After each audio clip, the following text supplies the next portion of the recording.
ఏంటి మీరు ఈ మధ్య ప్రతిసారి ఇంకా ప్రెస్లోకి వచ్చేసి రివ్యూ రైటర్స్ మీద వాళ్ళ మీద కామెంట్ చేస్తున్నారు, ఎందుకు అది కావాలని చేస్తున్నారా ఏంటి? మీరు మీరు దాన్ని పడ్డ బాధ ఏంటి అసలు? ప్రతిసారి కాదు, ఇంతవరకు జరిగింది ఒకే ఒకసారి. అది చందమామ కథలు వచ్చినప్పుడు అది కూడా ఆఫ్ రికార్డ్ మాట్లాడింది వాళ్ళు సెంటర్ బ్లాక్లో వేశారు. దాన్ని బేస్ చేసుకొని సాక్షిలో ఇంటర్వ్యూకి పిలిచారు, డిబేట్కి బేసికలీ. సో డిబేట్కి పిలిచారు కాబట్టి you have to, and then I just prove the other person wrong, అయిపోయింది. ఈ సినిమా అప్పుడు, ఆ సినిమా తర్వాత మళ్ళీ ఇదే సినిమా కదా, ఈ సినిమా అప్పుడు ఐ థింక్ వేరే ఛానల్ వాళ్ళు ఎవరు వెబ్ వాళ్ళే దే వాస్డ్ క్వశ్చన్. ఆ క్వశ్చన్ రివ్యూస్ గురించి అంటే రివ్యూస్ అప్పుడు చెప్పిందే మళ్ళీ చెప్పాను అంతే. అప్పుడు ఆ సాక్షి ఇంటర్వ్యూలో డిబేట్లో ఏం చెప్పానో అదే చెప్పాను, రివ్యూస్ ఎలా రాయాలనేది. సో కాకపోతే వీళ్ళు ఏంటంటే, మీరు యూజువల్లీ ఛానల్స్ కానీ వెబ్ వాళ్ళు కానీ మీకు క్లిక్ బెయిటింగ్ అని ఉంటుంది కదా. సో వాటి కోసం పైన రివ్యూయర్స్ పైన బ్రీదింగ్ ఫైర్ ఆన్ రివ్యూయర్స్ అని పెట్టుకున్నారు వాళ్ళు. ఆబ్వియస్లీ జనాలు క్లిక్ చేస్తారని. So I said nothing new that I haven't said the other time. Okay. So I just said the same thing. So that is the only thing.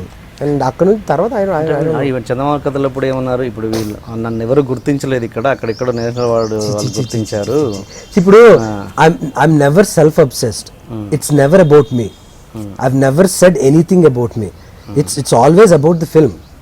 It's not about Praveen made a good film or Praveen made a bad film and kaadu, whether the film is good or bad.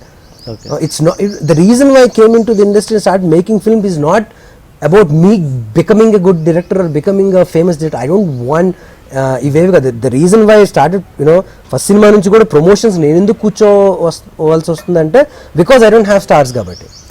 ఇప్పుడు అదే stars ఉండుంటే నేను అసలు వచ్చేవాడిని కదా camera ముందు. నాకు అనవసరం, అసలు కెమెరా ముందు రావాల్సిన అవసరం కూడా లేదు.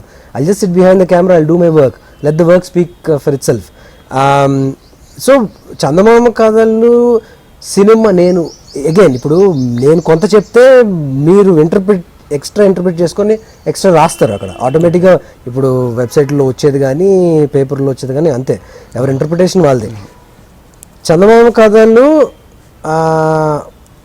వచ్చినప్పుడు రివ్యూస్ బ్యాడ్గా వచ్చినాయి, సరిగా రాలేదు. రివ్యూస్ చూసి అరే సినిమా నేను బాగా తీయలేదా అని నేను అనుకున్నాను.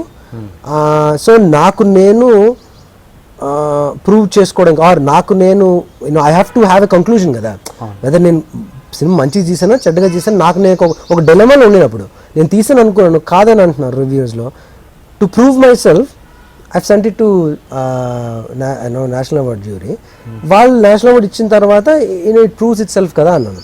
అంతేగాని వీళ్ళు రిజెక్ట్ చేశారు, వీళ్ళు నేర్చుకోవాలి, this is all added. And అక్కడ నుంచి వీళ్ళు ఇంటర్ప్రిట్ చేసుకున్న ఇన్ఫర్మేషన్. అంటే కొంచెం వీడియో అయితే ఉంది మీది, అంటే రివ్యూ సగం మంది రివ్యూ రైటర్స్కి అసలు సినిమా అంటే ఏంటో తెలియదు చాలా మంది. అబ్సల్యూట్లీ, అది కరెక్టే కదా, అది కరెక్టే. నా సినిమా గురించి నేను అంటలేదు.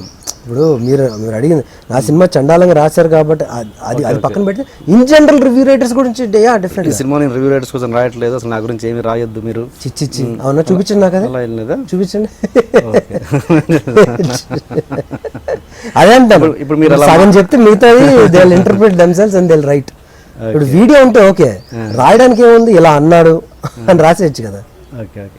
ఇప్పుడు అంత మీరు అలా మాట్లాడడం వల్ల ఈ సినిమాకి రివ్యూస్ తక్కువ వచ్చాయని, పాజిటివ్గా రాలేదని నాకు అసలు ఈ సినిమా రివ్యూస్ కూడా నేను చదవలేదు. అవునా? నాకు ఈ సినిమాకి రివ్యూస్ అనవసరం, ఈ సినిమాకి రివ్యూస్ అనవసరం. ఎందుకంటే this is beyond reviews, this film is beyond reviews. And second day third day వరకు సినిమా ఎవరు రివ్యూస్ రాయకపోవడం help does, because I wanted the audience verdict before the reviewers verdict. Okay okay. So మీకు ఎలాంటి problem లేదు review writers మీద? నా ఇప్పుడు నేనేమంటున్నానంటే be genuine to your job అంటున్నాను. Be genuine, be truthful to your self.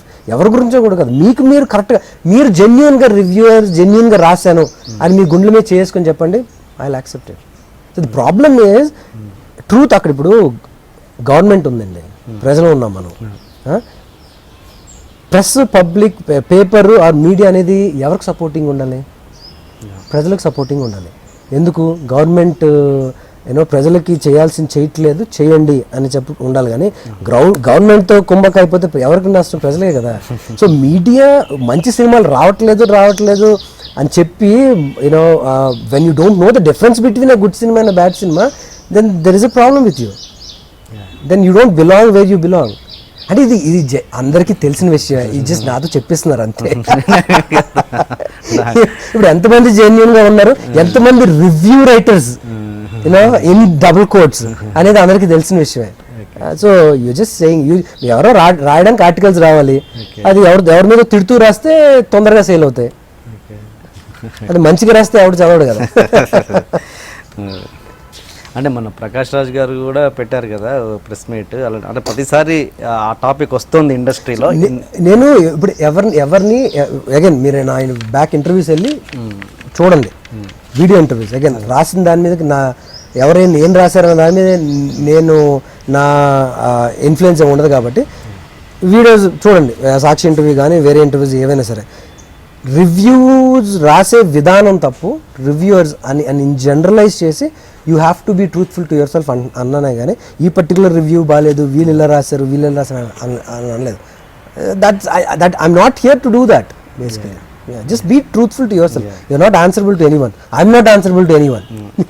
చిన్న సినిమాలు స్టార్ కాస్ట్ ఉండదు, వాళ్ళకి ప్రమోట్ చేసుకునే డబ్బులు ఉండవు, ప్రమోట్ చేసుకునే అవెన్యూస్ ఉండవు. మీడియా వాళ్ళకి కూడా మా సినిమా ప్రమోట్ చేయండి అంటే ఎవరున్నారు మీ సినిమాలు అడుగుతారు.